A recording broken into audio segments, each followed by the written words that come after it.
exército que ele havia reunido no gigantesco campus da Microsoft nos subúrbios de Seattle ralavam muito e eram muito duros com os seus rivais.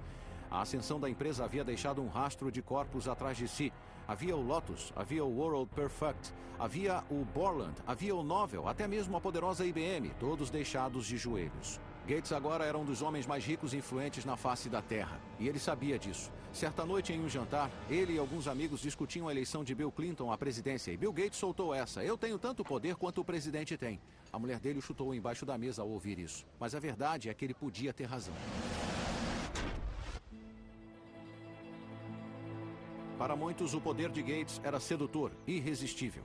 Se você era um engenheiro de software jovem e faminto como Thomas Werdon, ou Harvey Partovi, ou um executivo experiente como Sam Jadala, a Microsoft era o lugar para se estar.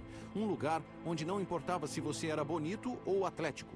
Um lugar onde a inteligência, medida pela habilidade de criar programas fantásticos, era a única coisa que importava. Em outras palavras, o nirvana dos nerds.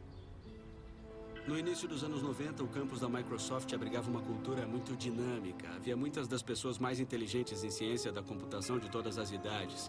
Mas, no geral, era uma empresa surpreendentemente jovem. A idade média na empresa era 26, 27. A Microsoft não era a maior empresa de software do mundo, mas de um jeito estranho era a mais badalada e estava claro. Simplesmente você sentia uma coisa ao passar pela porta. Era um tipo de arrogância que acompanhava todo mundo que trabalhava na Microsoft. Não eram só os engenheiros. Entrei na Microsoft em 1987 e era um grupo de pessoas que queria vencer. Era um grupo de pessoas muito agressivas com toda a concorrência que havia. O comportamento da Microsoft era mesmo radical, mas a sua inspiração não era tanto a arrogância, mas sim o medo e a insegurança. Gates sabia que a qualquer momento algum iniciante qualquer numa garagem em algum lugar poderia surgir e derrubar a Microsoft do mesmo jeito que eles fizeram com outros. E junto com seu primeiro tenente, Steve Ballmer, ele estava determinado a impedir que isso acontecesse.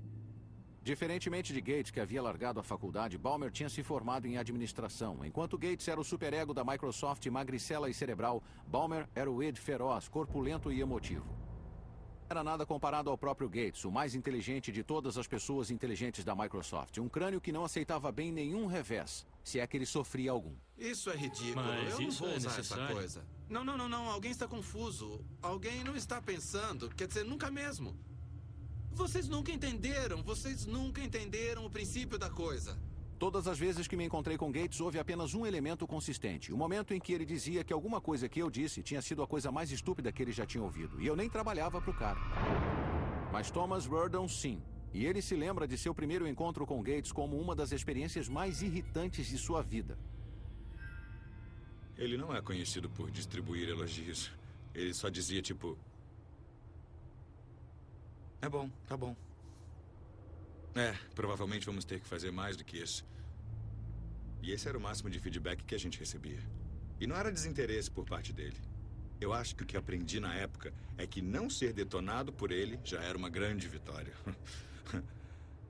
Se ele não tivesse te chamado de idiota umas 19 vezes, então a sua reunião com Bill tinha sido boa. Com os protegidos da Microsoft sob seu domínio, bilhões de dólares em sua conta bancária e o lançamento do Windows 95 já visível no horizonte, o Bill Gates de 93 estava para se tornar o imperador mundial da alta tecnologia. Contudo, menos de 2 anos depois, Gates seria forçado a fazer um dos retornos mais acentuados da história corporativa, porque Clark Andreessen e sua equipe estavam para entrar em cena e jogar um obstáculo enorme em seu caminho.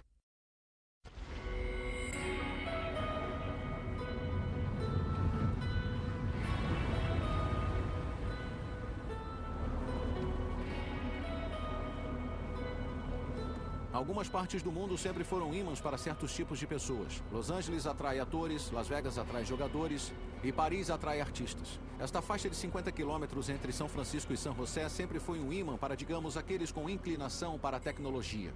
No verão de 1994, este lugar havia se tornado o lar de Jim Clark e seu jovem bando renegado de pioneiros do navegador. Nos meses seguintes, eles lançariam a empresa de software que teria o crescimento mais rápido que o mundo já havia visto, a Netscape Communications. Sob o olhar vigilante de Clark, o pessoal da Netscape defendia a causa de ampliar o alcance da ainda embrionária web e talvez conseguir enriquecer nesse processo. Mas antes, eles tinham de enfrentar um caso grave de choque cultural. Eu nunca tinha estado na Califórnia antes. E quando cheguei aqui, foi tipo, como é que ninguém nunca me falou desse lugar antes? Isto é a Meca. É, aqui é um tipo de Disneylândia dos geeks deste país. E também foi uma estratégia brilhante pegar um monte de caras, tirá-los de sua zona de conforto e jogá-los dentro de uma nova empresa, porque não fazíamos mais nada além de trabalhar. O plano era simples. Em Illinois, a gangue tinha criado o primeiro navegador gráfico da web, o Mosaic. Agora eles trabalhariam como doidos para montar um novo navegador com base nele e transformar a internet no futuro do comércio e da comunicação. Era só mais um dia comum de trabalho, certo? Eu acho que a missão, segundo foi comunicado a mim e ao resto do grupo, era tomar o mundo o mais rápido possível. Sabe, nada gigantesco, nada grandioso. Era só ir até lá e fazer um software tão atraente e tão legal que você teria de ser um idiota para não querê-lo. Mas todos na Netscape sabiam que o tempo era crítico. A cada dia que passava, a web se tornava mais popular. O receio era que outra empresa mais poderosa visse o seu potencial e lançasse um navegador antes que a Netscape tivesse essa chance.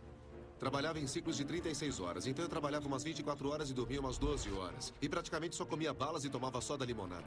Depois que começamos, predominou um grande senso de urgência. Porque todos nós sabíamos que não seria difícil. E eles tinham razão em se preocupar porque em Seattle, apesar de Bill Gates ainda ter as suas dúvidas sobre a web, alguns funcionários já sabiam da Netscape. Thomas Verdon, em certo momento, contatou a jovem empresa para farejar informações e descobriu que, apesar de seus temores, a Netscape em público emitia outra vibração, a de suprema arrogância. Sabíamos da existência deles à distância, então eu telefonei, falei com o executivo de lá e, basicamente, o cara me mandou plantar batata. E eu pensei, nossa, os outros para quem eu ligava reagiam tipo, a Microsoft tá ligando. A Netscape? 15 minutos depois me mandou, não estamos interessados. E não se limitou a isso não, porque depois veio um, nem pense em ligar de novo. E quando você trabalha na Microsoft, você acaba ficando acostumado a ser o senhor da indústria e todo mundo acaba venerando você em algum momento. E nada. Ficou claro que culturalmente a Netscape já percebia a Microsoft como aqueles a combater. No dia 13 de outubro de 1994, após meses de programação febril, o novo navegador da web da Netscape, o Navigator, finalmente chegou às ruas. A partir desse momento, o conflito era inevitável e a Netscape no papel de Davi e a Microsoft como o pujante Golias. Você pode não achar que Davi teria muita chance nessa luta, mas desde que foi lançado o Navigator, o navegador da Netscape fez sucesso instantâneo. Na noite do lançamento, ocupamos uma das salas de conferência, montamos um computador para acompanhar os downloads e criamos um efeito sonoro, um tiro de canhão, cada vez que alguém baixasse o software. E depois de um tempo parecia uma guerra, porque não paravam, os tiros de canhão eram contínuos. Em pouco tempo, a web se espalharia como fogo de palha por todo o globo. A era da internet havia começado e não tinha nada a ver com a Microsoft. Não se tinha visto nada parecido na história do software. Em 30 dias, 90% das pessoas que estavam na web mudaram do Mosaic para o Navigator. E isso não acontece nessa área. Nunca, nunca, nunca. Num dado momento, a Netscape teve 1 milhão de downloads. E então nós pensamos, o que é que está havendo? 1 milhão de downloads? Esse é um número considerável, mas a verdade é que as preocupações da Microsoft com a Netscape não se limitavam a um mero navegador, e entender o motivo requer só um pouquinho de conhecimento técnico. No ramo da informática, as empresas que têm o maior poder controlam o que é conhecido como plataforma de software. É o software sobre o qual os outros programas rodam. Com seu quase total monopólio com o sistema operacional Windows, a Microsoft controlava essa plataforma. E sobre ela aconteceu toda a ascensão e queda no ramo da informática. Durante muitos anos era impossível imaginar que qualquer um pudesse desafiar a sua supremacia.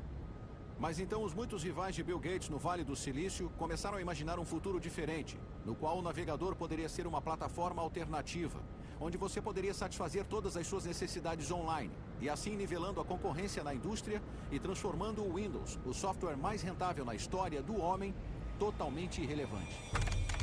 De repente nos demos conta disso. Uau, a blindagem tem um ponto fraco. Existe um jeito de alguém derrotar a hegemonia do Windows.